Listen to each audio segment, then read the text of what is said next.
Hi, Naledi. Hi, Cynthia. How are you? I'm good. Hi, I'm good. ladies. Oh, Hi.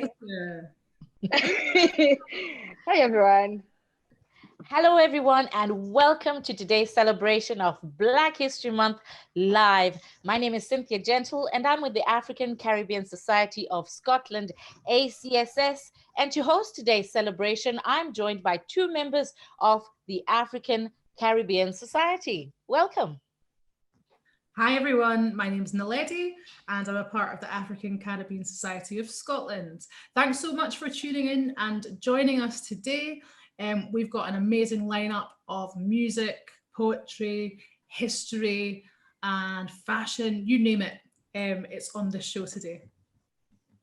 Everyone, I am Benita, and happy Blackity History Month. I'm glad you're with us and looking forward to seeing what's going on. We've got a lot to see.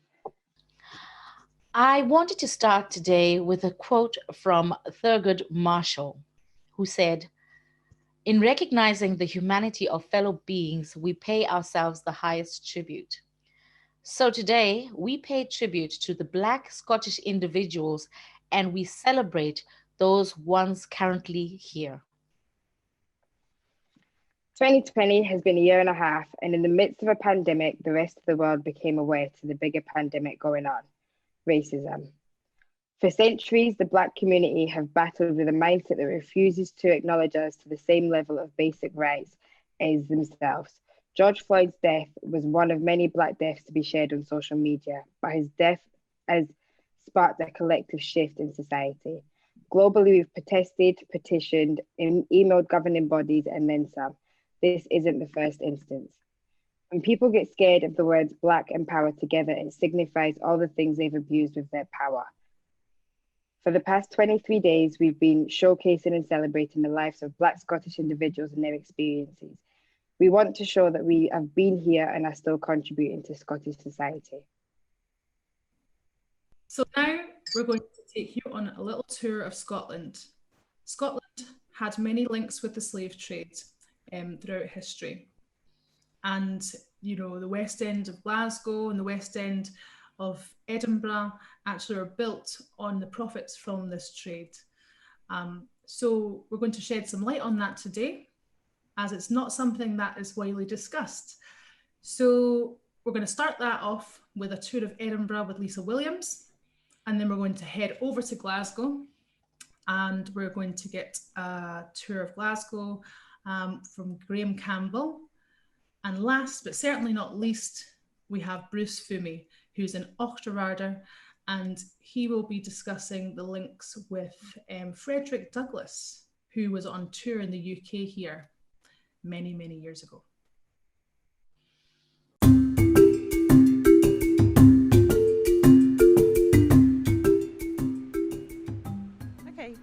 So my name's Lisa Williams. I've been running Black History Walks of Edinburgh for the last 3 years. Now normally my tours take about 2 or 3 hours, but today I'm just going to give you a little introduction to the wealth of Scotland's Black history, particularly in Edinburgh. So we can go right back to almost 2,000 years, where we have the Libyan Emperor Septimius Severus, who was the leader of the Roman Empire, who actually had a fort at Cramond Island.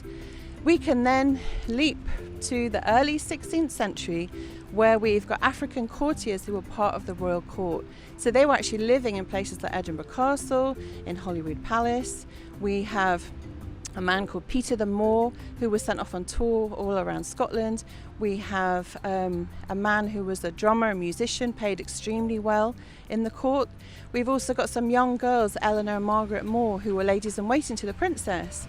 So I'm not going to talk about too much about that today. I'm going to focus a little bit more on the period where Scots were very much involved in the transatlantic slave trade and colonialism. We're also going to talk a little bit more at the end about the African students who were very, very active in Edinburgh University and went out to do all sorts of amazing things all around the world afterwards. So we're going to cover a whole quite a few centuries in just a few minutes.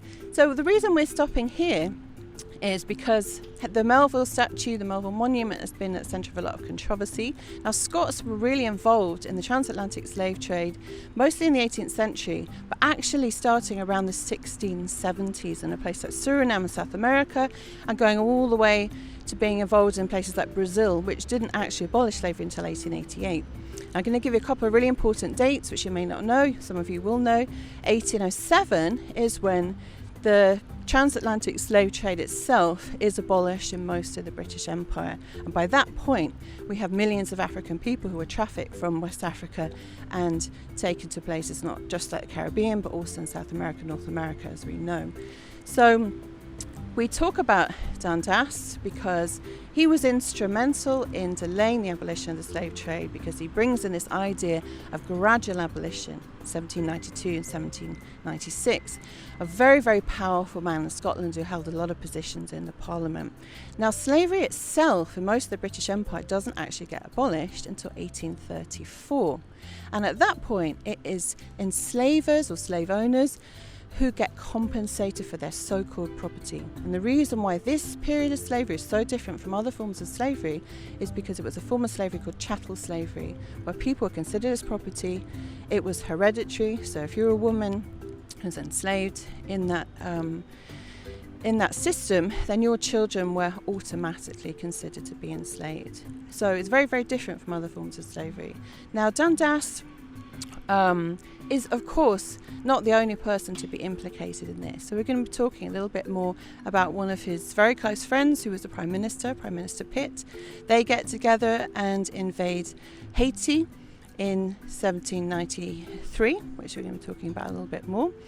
So Scots were involved in ways that are a little bit more hidden than down in England, because the ships that left Scotland and actually trafficked people across the ocean were about, the ones that we know of are about 30 or so ships.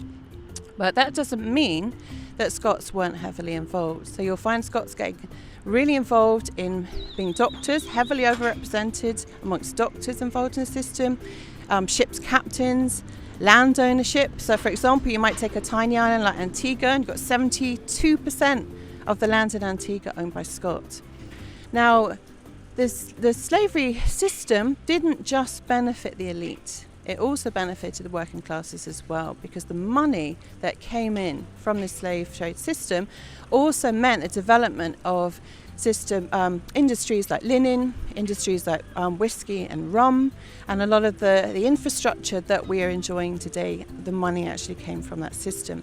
So when slave owners are compensated to the tune of 20 million in 1834, which is about 20 billion pounds in our money today, a lot of that money went into Scottish Railways, it went into educational institutions, and it went into all sorts of areas like banking and insurance that Edinburgh is actually really famous for.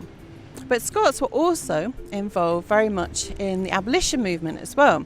So even in this square there was a man called Henry Brougham who's involved in the abolition movement. We've got people like William Dixon, Zachary Macaulay, and Fanny Wright, who was a female abolitionist from Dundee. So it's a very complicated story. From here, we're going to be just going to look at the Earl of Hopetoun, who was somebody who was involved in putting down those wars of resistance which occurred right across the Caribbean during this period.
Edinburgh is dotted with statues of Edinburgh's heroes and Scottish heroes, who were of course governors and military men involved in the empire. It's really important that we remember the heroes on the other end, the heroes who were fighting for freedom right across the islands.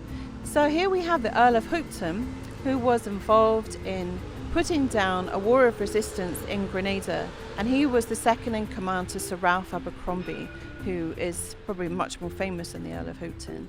So they went into Grenada in 1795, where there was a war of resistance led by a man called Julien Fadon, who was actually originally a mixed-race planter who had enslaved people working for him. But he actually ended up leading this war of resistance in Grenada, which went on for almost 2 years, until it was put down by people like the Earl of Hopetoun.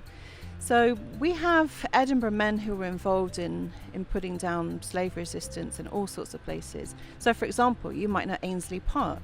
You might not know about Governor Ainsley, whose brother Ainsley Park is named after.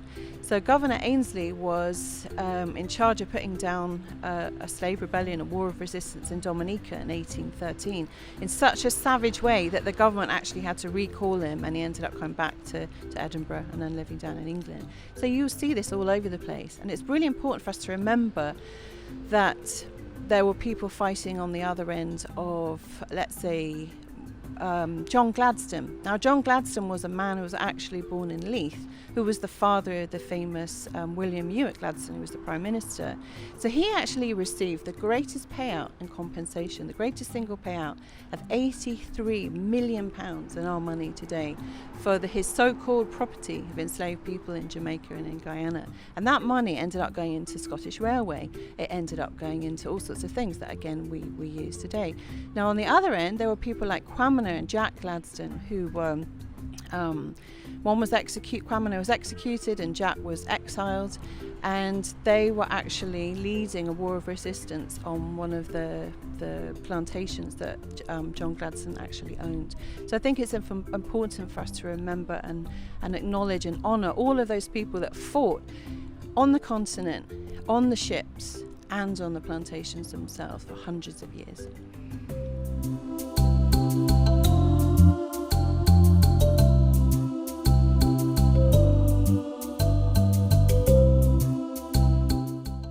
As we're still in the new town and we're on George Street, it's really difficult to walk around anywhere and not be, if you know the history, not be reminded of the connections with the Caribbean. So there's many buildings along this street and along Queen Street that were owned by enslavers, including Bute House, and that has connections with Jamaica that went back centuries. So one of the things that people will say is, oh well, that person was a man of their time. But we need to remember there was a lot of resistance against the system from white Scots themselves. And this is why we've come to the assembly rooms. So in 1830, we have a minister called Andrew Thompson who made this explosive speech in the assembly rooms. So he's here with the Lord Provost and the elite of Edinburgh, and basically they're trying to bring in this idea again of gradual abolition. Say, okay, we will emancipate the children first and then we'll do the adults later. Andrew Thompson came into this building and made a speech they said went off like a bomb, and said, this is disgusting. How can we get rid of sin by degrees? This is a disgrace. And he said, if it takes violence to get rid of slavery, then I'm all for it, if that's what it takes. So basically, the Lord Provost walked out of the meeting. He said, there's no way I can be in a meeting where people are saying that violence is okay. What happened later, though, a few weeks later, they reassembled. There was a petition that went out from Edinburgh people, with 25,000 people signed for immediate abolition that went into Parliament. And they agreed, basically everybody agreed that they really had to push for immediate abolition at that particular point. So Andrew Thompson was also responsible for really encouraging the women of Edinburgh to get involved. And there was the Ladies Emancipation Society, the Edinburgh Ladies Emancipation Society, which was a huge force and one of the most important ones actually in Britain. And it's a movement that we don't really talk much about. Now, they were also responsible for helping to bring over people like Frederick Douglass, who was an amazing African-American abolitionist, went on to be a statesman. He was originally enslaved himself, and his wife, Anna Murray Douglas, helped him to freedom from Maryland up to New York in 1838 when he was 20. And he actually comes to live in Edinburgh in the 1840s, and he actually lives in Bruntsfield. And he goes all over the country, but all over Edinburgh, making these speeches because the Edinburgh Free Church had taken money, £3,000 from slave owners down in the south, to help this movement of the new church.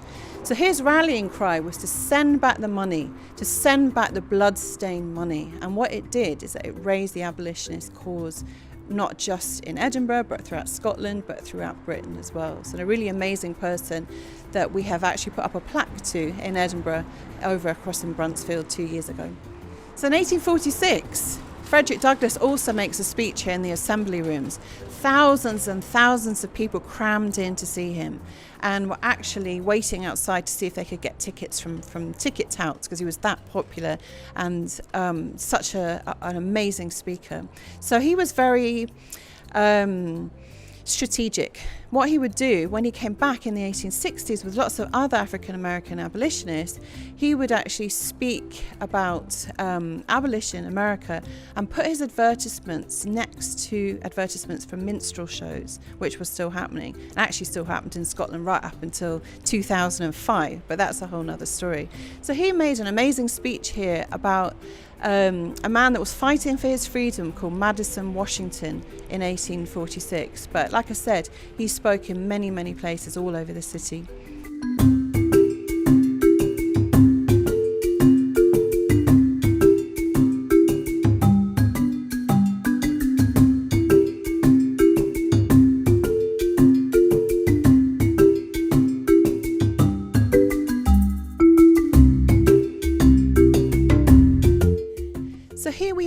At the Writers' Museum, and it's in a courtyard just off the Royal Mile. Now, I normally take people here on the tours when we go into the Writers' Museum, mainly to talk about a young man who was referred to as Lady Stair's Black Boy.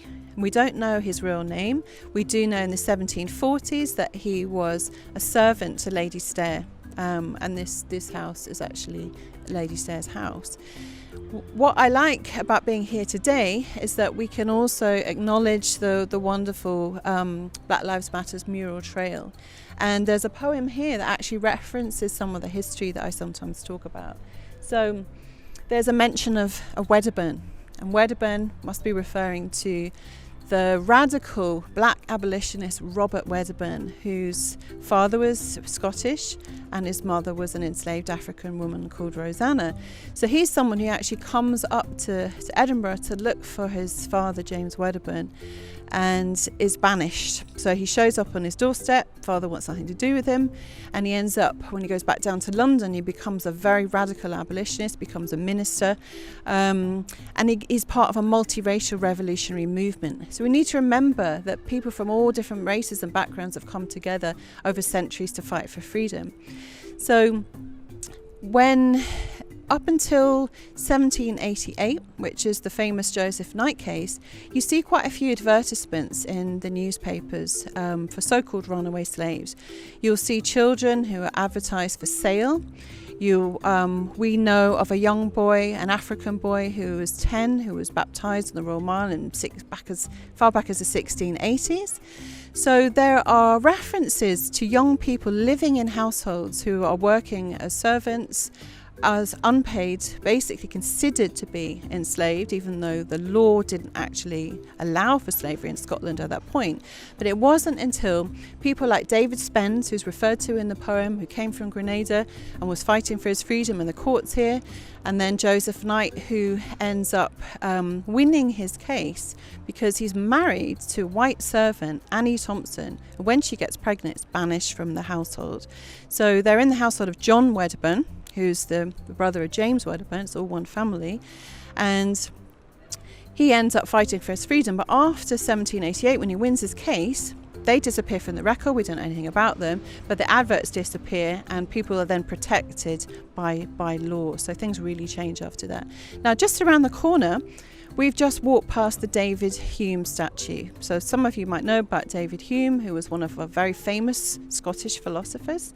Some of you might know about his infamous footnote, where he basically talks about, as he said in those days, the Negro being inferior to the whites. And what he did say is that it was a natural, ingrained thing. So this idea of race and racism was very much solidified during this period, and quite a few Scottish Enlightenment philosophers are implicated in that. There are other Enlightenment philosophers who are fighting against Hume even at the time and soon after, saying this is ridiculous. Surely you must know about the great African civilizations that we know about.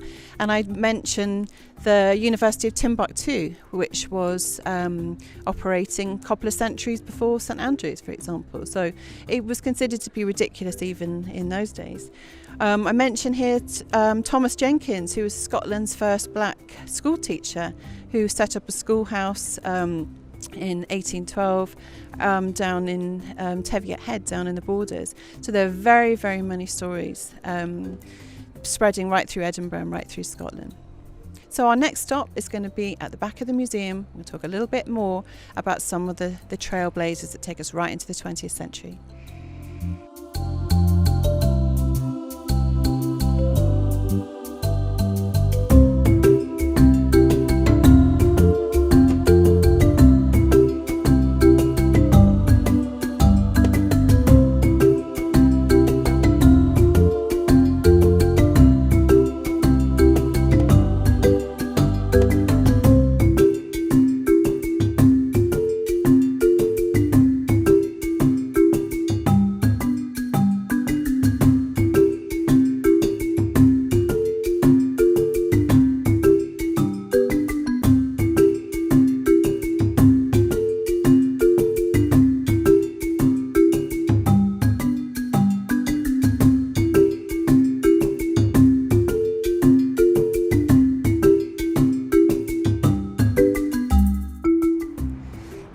Just outside the back of the National Museum of Scotland, where you'll see the Darwin plaque just behind me, and we'll talk a little bit more about Darwin and who taught him in a moment.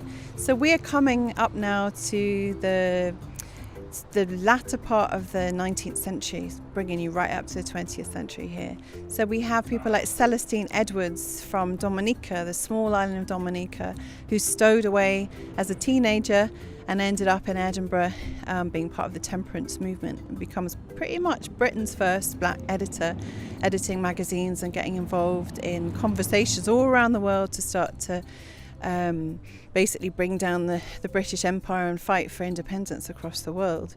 We have people like Ida B. Wells, who was an amazing African-American suffragist and journalist who did incredible things. She actually came here in 1893 on a speaking tour that Celestine Edwards helped to organise. So we start to see this organisation happening between Caribbean people, African-American people, people in Africa themselves, and there is a whole Pan-African movement that starts to develop in Edinburgh University, which is right across the street here. So we have the Afro-West Indian Society at the very beginning of the 20th century, where people are getting together and figuring out how to move towards independence for the Caribbean and Africa and places right across the globe. So it's really, really interesting.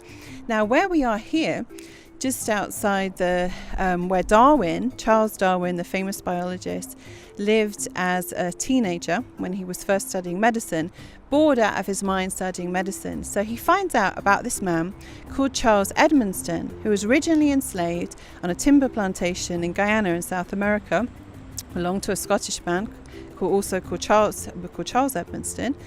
And he actually lived just a few doors up along the road there. Now, as far as we know, he lived in what is now Boteco de Brazil, because a few years ago, Edinburgh Council put up a plaque to John Edmonston in his honour, but it has mysteriously disappeared. So we are on the hunt for this disappeared plaque. If anyone can find out where it is, I have said that I will buy them a drink. So John Edmonston was an amazing man, because what he'd done, he'd learned obviously all about the flora and fauna of South America, and he also became a specialist in taxidermy that he'd learned from Charles Waterton, who was a Scotsman who he'd spent some time with out in Guyana. So he's brought over to Scotland. He actually works in a museum in Glasgow. He actually works in the museum here and in the university teaching the students taxidermy. So really he's Edinburgh University's first black professor, if you might want to call him that. And he spent a lot of time with Darwin. Darwin paid him a guinea per lesson. And they had developed a very good relationship over the months that they spent together. And without the knowledge that John Edmonston gave to Charles Darwin, he might not have come up with the theory of evolution in the way that he did. So there are many, many strands of knowledge that were taken from African people from all around the globe and have also ended up in the journals here. It could be from medical journals to all sorts of other journals, which isn't always credited. So it's important to remember that black people have been in Scotland for thousands of years, done all sorts of incredible things, and have all these connections with places all around the world which go on to the present day. So thank you very much, and if you want to come on my tours, we're going to be running them through until it gets very, very cold, so running through to November. And if you want to find out more, come along and we can take you through Edinburgh for a couple of hours and really go into those stories.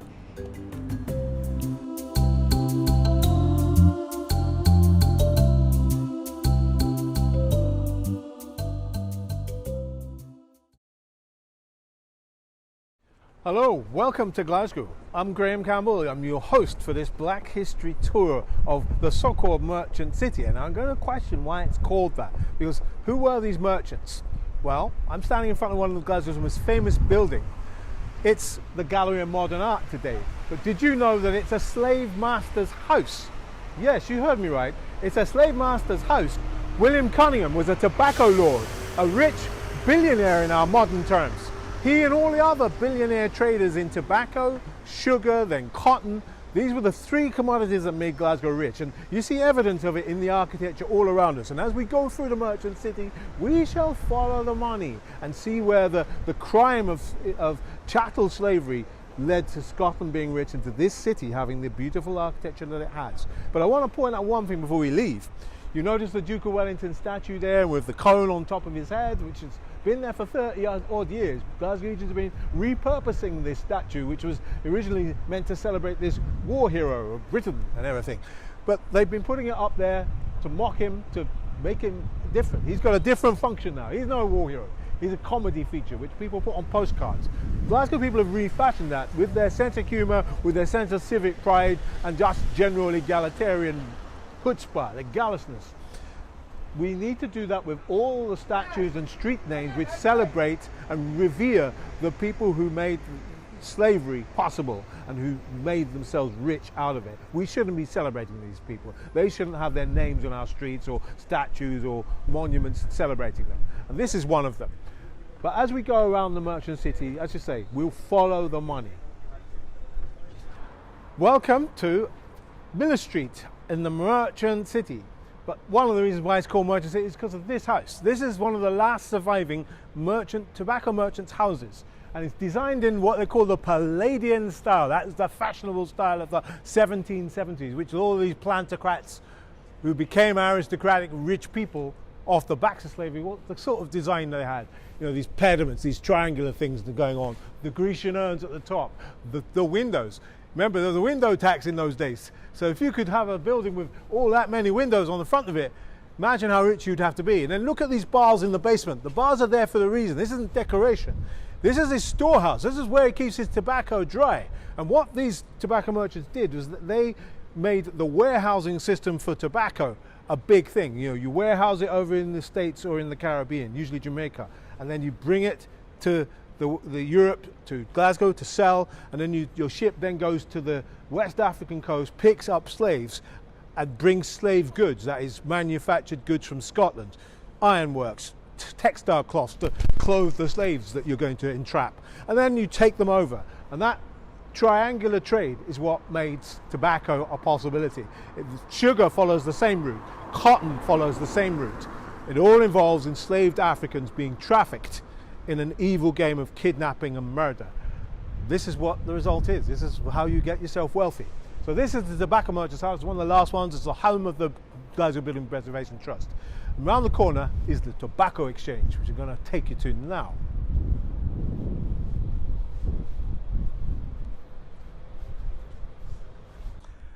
If we continue the journey through the city around tobacco, just behind us is the Tobacco Exchange and a tunnel which goes from Queen Street through here to Virginia Street and Virginia Place, which is behind us. The clues in the name, Virginia Court, Virginia Street, Virginia Place, Scotland and Glasgow is telling you that it's proud of its association with Virginia tobacco plantations. You've seen the old Virginia tobacco leaf thing? It comes from Scots planters taking slaves, growing tobacco and then shipping the produce back here. Anybody in Western Europe or indeed in Eastern Europe who has a tobacco habit has it because Glasgow monopolized the trade in tobacco in between about the 1720s up until the 1780s. And guess what happened in the 1780s? The American Revolution. And that basically meant the Americans took over their own tobacco plantations and Scots merchants lost out. They had to then transfer to another commodity, which was sugar and then cotton. But this is Virginia Place. It's telling you, we're proud of this. Well, remember, in every name that's here, you're talking about the mass suffering of enslaved African people who produced the wealth to make these streets possible. I'm now standing outside the Ramshorn Kirk, or rather the Ramshorn Kirk's graveyard, which is on Ingram Street. Yes, that's named after a tobacco plantation owner too. But in here you'll find buried a whole heap of merchants, businessmen, business people that all have in common they're linked to slavery and the production of tobacco and sugar. And they're buried in this church because this was their church. You had to be a rich, high-born person, a trading merchant to get yourself buried in here. That used to be their graveyard. One of them actually is buried in the middle of there. But I wanted to say this, that it's important to recognise this place. Here you find civic Scotland, you know, the business interests that were created here. The triangular trade has its origins in Scottish clannishness. You know, the fact that Scottish clans would have, you know, family businesses would have set up with one relative here in Glasgow borrowing the money to pay for the ship to go there. Then you'd have another relative trading for slaves off the West African coast. There's this island called Bant's Island off Sierra Leone, which Scots exclusively ran for about 80 years during the height of the slave trade. A guy called Richard Oswald was involved in that, and there's a street named after him still. Now, that family then traded with America and the Caribbean, where those slaves were transported and forced to work to produce slave-produced commodities. Those commodities then get brought back to Glasgow, and they're warehoused because the Glaswegians are canny. They create the warehousing system so they can get it quicker, because Glasgow is closer to the Americas by sailing time. So they get it fresher, higher quality, and then they're able to store it and monopolize it and pay back that loan that they borrowed to buy the thing in the first place. All off the back of enslaved African people's labour. It's a beautiful garden, but remember the pain and suffering of your ancestors that created this. We've just come down a little way from the Ramshorn Church, down Candle Rigs is the name of this street, but we're here for City Halls. This was the first properly purpose-built concert hall and venue for public speaking, and it was one of the centres for the Glasgow abolitionist movement, because Glasgow was one of the epicentres of slavery, but it was also one of the epicentres of the movement to abolish slavery. And indeed, something like a third of the Scottish population signed petitions against slavery, usually through their churches. And there was a massive international campaign to abolish slavery and to divorce yourself from the church's point of view, from the money that they got from slave owners and slave plantation business people. The Free Church of Scotland was a church then, and a guy called Frederick Douglass, who you may have heard of, is a big figure in African American history. He was a friend of Lincoln, and he was an abolitionist campaigner. He was born into slavery, became free, but he became the Nelson Mandela of his age, because he went across the world campaigning against slavery, and he came here to Scotland many times. He spent a year here, mostly in Edinburgh, but also here in Glasgow, and he rallied the troops. And the big thing he made the speech here, was send the money back. And he was referring to the Free Church of Scotland, which was accepting donations from slave owners. And he said that money was tainted with the blood of slavery and we should give the money back. Send the money back, he said. And that's a famous speech he made right here in Glasgow. Of course, they didn't send the money back. But now it's time to collect, I think. So here we are. We've ended up full circle on our Black History tour of Merchant City, as they call it, and of Glasgow's history of slavery, tobacco, sugar, cotton, and architecture. So behind me, I'm going to end with really a talk about statues. We're in George Square, our main square. And in the four corners of here, you see lots of statues. But people don't tell you that William Gladstone, 3 times Prime Minister, founder of the Liberal Party, he was over there. His father was one of Liverpool's main merchants, one of the 3 of the 5 main Liverpool slave trading families. Liverpool was the big slave port, selling slaves directly on the Albert Dock. His father was one of the 3 family firms. So Gladstone's education was paid for. He became an MP in Scotland and then ended up being Prime Minister 3 times to Queen Victoria, who's up there on the top of our building and over there on her plinth. Now she came to power just as they were abolishing slavery in 1838. But the prime ministers that dotted around, there's Robert Peel over there, he opposed the abolition of slavery, he also created the police. So he may be for or against that, but Robert Peel there. You've also got Robert Burns, of course, everybody knows about Burns, the Slaves' Lament, but what you may not know is that if he hadn't been a successful poet with his Kilmarnock edition, as he called it, he had already booked himself on a passage to Jamaica to become a slave-driving overseer, as they call it, or an accountant or bookkeeper. They had euphemisms for these jobs. But essentially, that's what their job was, to look after the slave African merchandise on the plantation. So he would have done that job, been a slave driver, had he not been successful as a poet. Of course, he wrote a really famous poem about the family of that guy, Richard Oswald. Richard Oswald, the original guy, was the guy who owned the slave island in Sierra Leone and who profited from it. But this is his ancestor who became Glasgow's first proper MP. And he voted for the abolition of slavery, so he was a good guy. But the Oswald family was noted in Burns' poem as the widow who died with all the huge fortune from the slave plantations from sugar. He said that she had hands that always took but never gave. It's the ode to Lady Oswald of Auchterarder. That's poem in Burns. So Burns was on the right side. But all over this park, there's James Watt. He's the engineer who modernised the steam engine, but his father and brother were both slave traders and slave owners. And his education was paid for. He sold steam pumps to Caribbean plantation slave owners. So his wealth and money was made from slavery. These connections are here in the square. And I impeach you to do something about this. Campaign, write to us, get involved in the campaigns. Let's tell the real story of Scotland's black history, because all of this would not have been possible without our honourable and honoured African enslaved ancestors. May they rest in peace. To explain one of the key links to black history in Scotland, I've brought you to the Perthshire town of Auchterarder. Now, if that seems surprising, it's because people don't realise that links to the slave trade are all around us. If you want to know more, then come inside this churchyard. Oh, by the way, if you're interested in the people, places and events in Scottish history, then subscribe to the YouTube channel Scotland History Tours. In the meantime, let me tell you a story. I want to start by telling you about Frederick Douglass. Now, there will be people watching who already know about Frederick Douglass. Much of the Scottish black community, people who are interested in US or Scottish history, people who campaign for racial equality. You know, the kind of folk you'd want to have at a dinner party. Oh, I've heard the word woke used to insult people. I'll be honest, I've never gotten the bother of finding out what this insult woke means. Because frankly, the people I've heard used it are the kind of people that you wouldn't want to invite to a dinner party.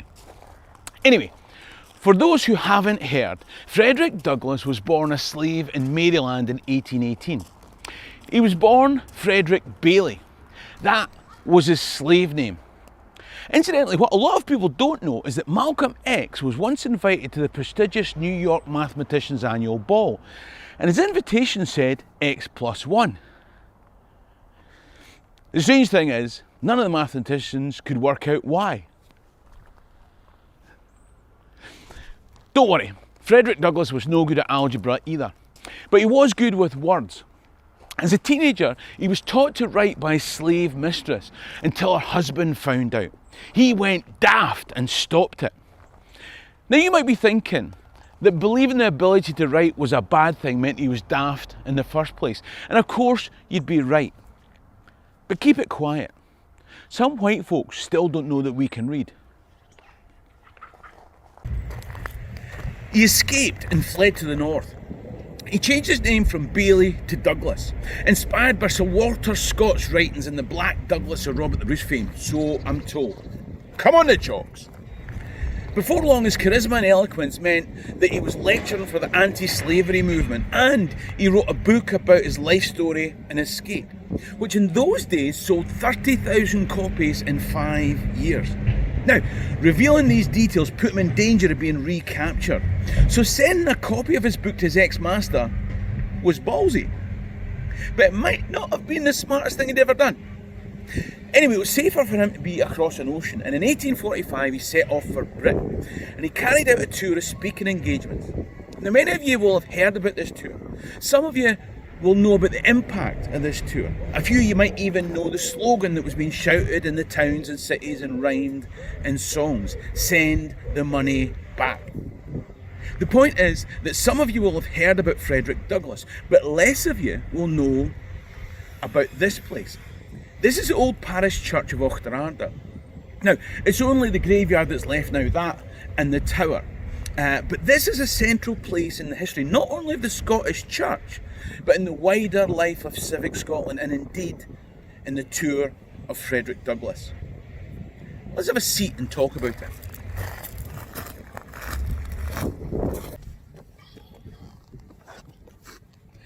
It all started with the Reformation. In England, the Reformation happened because Henry VIII wanted to marry Anne Boleyn. Now, when the Pope said no, Henry thought, much better if the king was head of the church rather than the Pope. So now, the monarch is the head of the Church of England. He would appoint bishops rather than the Pope. The point is that whether the Catholic or the Anglican Church, the clergy were appointees of patrons. Now in Scotland, the Reformation happened slightly differently.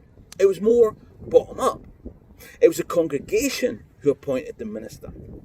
The church was independent of the patronage of the crown or landowning interests. Now, this wasn't always straightforward.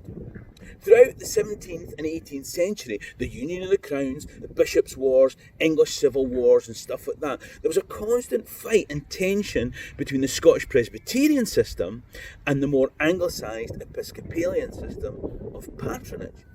Now, it's too much death and with too little time. Suffice to say that in the 1707 Act of Union, Scotland was promised that it would keep its Presbyterian, bottom-up, people choose the minister type arrangements. Then, 4 years later, the British Parliament reintroduced the right of patrons to appoint ministers by passing the Church Patronage Scotland Act.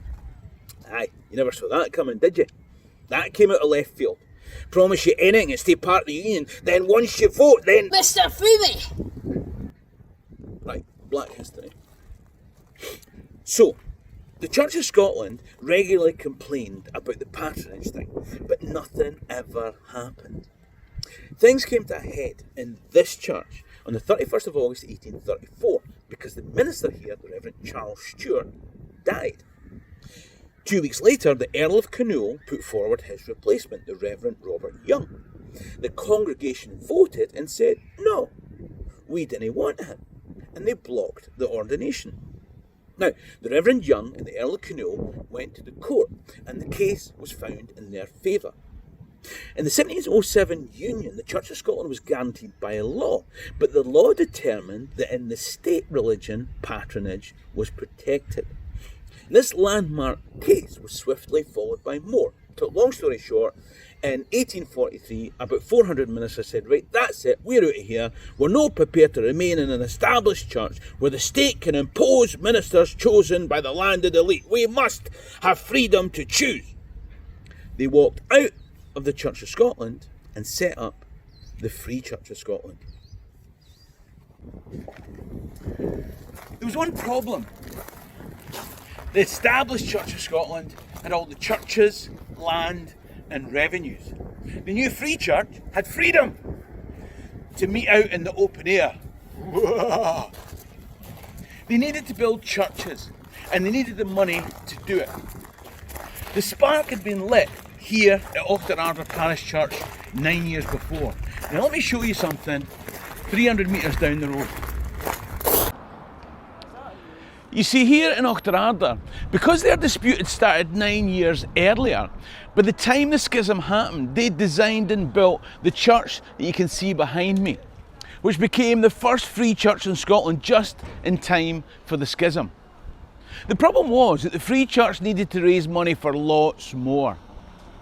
They'd appealed far and wide for benefactors. Now, it just so happened that there were Presbyterians of Scots descent in the southern states of America who were only too willing to donate funds. So the Free Church of Scotland, who found the imposition of ministers by landowners such an intolerable restriction in freedom that it wasn't to be borne, gratefully received funds from landowners who owned human beings as chattel. The slave owners gave money and they were lent credibility and a tacit moral acceptance from across the ocean and from part of what had been the mother church. Slave owning can't be that bad. It funds God's work. What neither slavers nor the Free Kirk had reckoned on was Frederick Douglass, who arrived in Scotland in 1846 to travel the country preaching the gospel of abolitionism. He preached to large and receptive audiences throughout the country, and the cry went up across the land, "Send the blood-stained money back." It was sung in songs, it was shouted in the streets, it was written on paper. Some enterprising young women even had it carved on Arthur's seat for all in Edinburgh to see. Send the money back. The hypocrisy of the Free Church provided a rallying cry for abolitionists and an easy target for their detractors in the established church. So they gave the money back. Of course they did. What are you like? People will always find a convoluted way to justify a morally indefensible position if it's convenient for them to do so.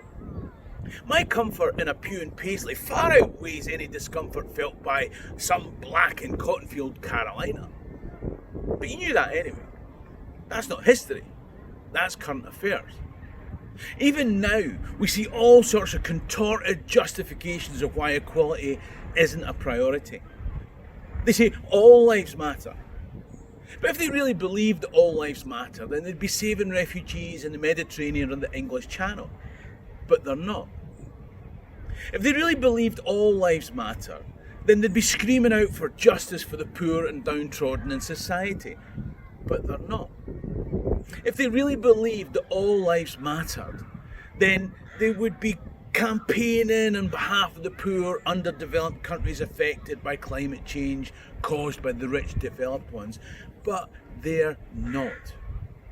They don't actually mean all lives matter. What they mean is that their life matters more and they don't want to change. So if the congregation will open our books and sing Psalm 1999 in the consumerism hymnal, "I'm all right, Jack, don't know about you," we'll remain seated in our comfortable church of privilege to sing. Of course, I'm making a sweeping generalisation about a group of people, and I'm lumping them all together as being ignorant, contemptible, and all the same. I know. It's wrong, isn't it? But the fact of the matter is that we all do it to varying degrees. Black, white, left, right, unionist, independent. Not only that, but I, Bruce Fummey, benefit from slavery today. Much of the physical infrastructure that we enjoy in Britain today, Victorian bridges, buildings, economic development and first world status, much of that came from the fruits of that trade. Every time I take a train from Glasgow to Aberdeen, I benefit from black enslavement. If I'm honest, I haven't really checked my wardrobe. I may be benefiting from a modern counterpart. So here's a question to ask yourself honestly. Would you have sent the money back? Would I? It's not a judgment on our past. It's a question to help us plan for the future. I mean, Dochas can be a llama alive. Cheery and Drasna.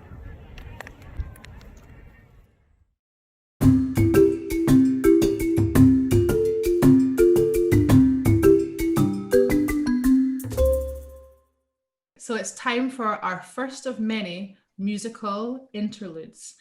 We are going to be featuring so many people who are talented musicians and artists throughout this series today.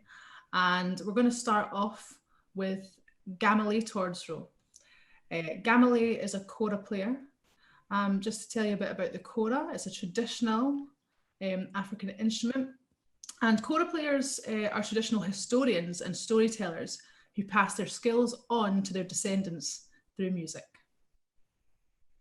The Hat Orchestra are the African orchestra in Scotland which blends a variety of traditional African instruments and musicians to make one enriched sound. And last but not least, we have the most beautiful sound from Zimbabwe, the African piano, also known as the mbira, played today by Bruce Ncube. We've not actually just got three, we've got one more. So yeah, we've got in our traditional music intro, we have got one last act for you, and that is Gnawa transfusion. So Gnawa music is from Morocco and it's very spiritual music. So without further ado, welcome to the traditional music.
first one, which we call our Zombie Blow,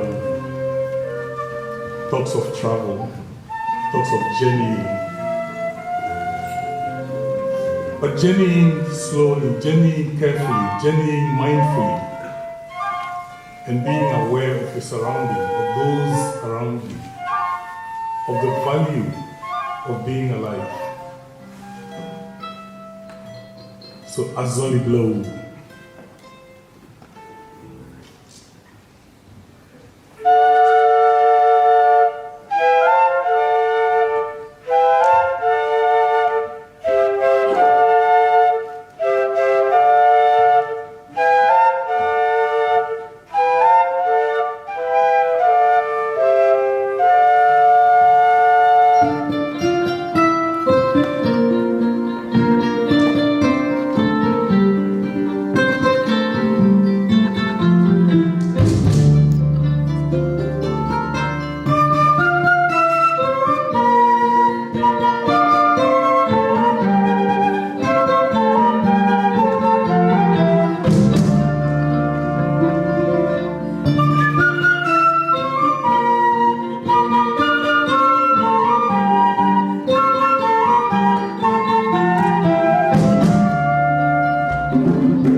Afif and Andy Cook here. We're recording some videos for the Black Month history in Edinburgh, dedicated to all the Africans around the globe.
Not going anywhere. The next section can be found on YouTube or Facebook, depending on where you're watching, and will be premiered right now.